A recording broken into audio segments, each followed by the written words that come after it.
Welcome to the WCF Developer Screencast series. My name is Aaron Sconard, and I work for Pluralsight, a training company that provides both instructor-led and online courses for Microsoft developers. Visit pluralsight.com for more details. In this short screencast, I'm going to show you how to configure WCF service references in Visual Studio 2008. So here we are in Visual Studio 2008, and we're going to be working with this solution that I built in some of the previous WCF screencasts.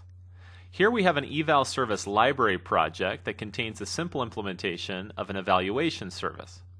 And then we have this client application that knows how to consume this eval service. This eval service is going to be hosted within the Visual Studio Test host application for WCF services. But we built this client ourselves, which is capable of communicating with that service. Now we did that by building what's called a service reference within this client project. We just right-clicked here and said add service reference, and then we typed in the address to the metadata and called this thing eval service reference when we created it. And that's how we got this thing. Now in this screencast, I want to show you how to configure several aspects of service references within Visual Studio 2008. Let's start by right-clicking and seeing what options we have. For any service reference, you can update it, you can configure it, and you can view the code in the object browser. Let's go ahead and first update this service reference. When we do this, you'll notice that Visual Studio automatically launched the WCF Service Host application to host our service library. And then it exposed that service and was able to download the metadata from that service in order to update the service reference. When we did that, it'll get any changes that we made to the service contracts, the data contracts, and to the configuration of the endpoints exposed on that service. So anytime you make changes to your service code or your service endpoint configuration, you'll want to go back to your client applications and update all of the service references that refer to that particular service. That makes it really easy to keep your client applications in sync with the services that they consume.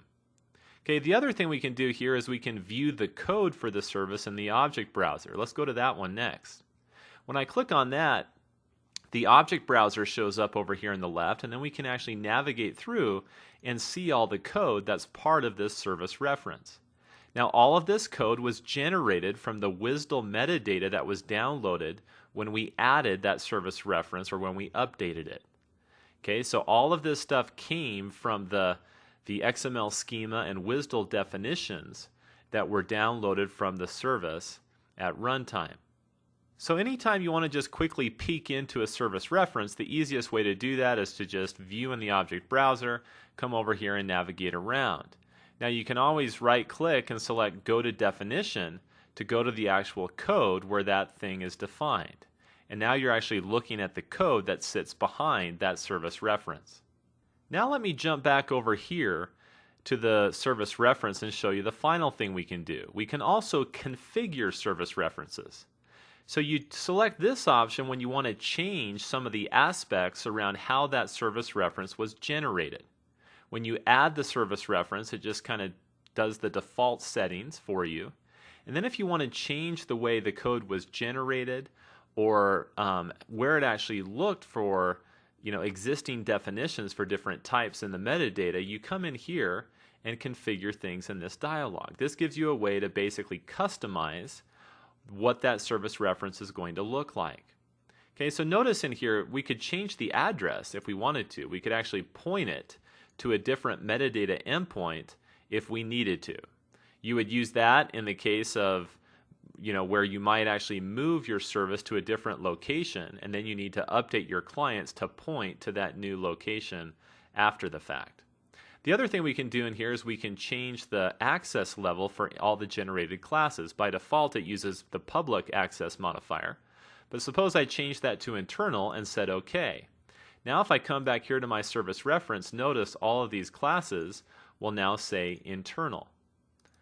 Okay, so just by simply making that one change in that dialog, all of the code that was generated was slightly modified.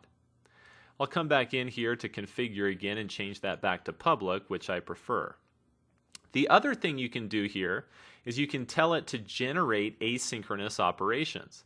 By default, when you generate a service reference, it just gives you synchronous operations that you can use. If you wanted to generate asynchronous operations, you select that, and then notice that our iEval service interface changed dramatically. Not only do we have get evals, remove eval, and submit eval, we now also have a begin and end method for each of those operations as well. Okay, and I could use those to asynchronously invoke the service without tying up the main UI thread on the client side. Okay, what else can we do when we configure these things? We can also tell it what type of collection type to use whenever it finds sequences of certain schema types within the metadata. For example, let me jump out here to our client code and show you that when we call get evals, we actually get an eval array back on the client side. But if you remember in the service over here, we actually defined this as returning a list of evals. Well, that list of evals in schema just looks like a sequence of eval elements in XML. And so on the client side, we have to make a decision about what we want those sequences of elements to map to. So we can have a choice here. Notice that by default, it'll just map sequences to arrays. But if I wanted it to map that to a generic list instead of an array, I could select that right there, hit OK, and then notice if I come back here and view in the object browser, iEval service now returns a list of evals instead of an array of evals. Now I'll need to go back to my code here and modify my code. You'll notice here we're getting the red squiggly because it no longer is happy with the way that code was written. And I can simply change that to a list of evals. And now everyone's happy, and I can build, and this builds successfully now. So there you have a few examples of things that you can configure on service references in Visual Studio 2008. There are a few other more advanced topics here that we didn't have time to discuss in this screencast, but we may come back to those in future screencasts. Thank you for watching this video in the WCF Developer Screencast series. You can find more in-depth online training videos at Pluralsight.com.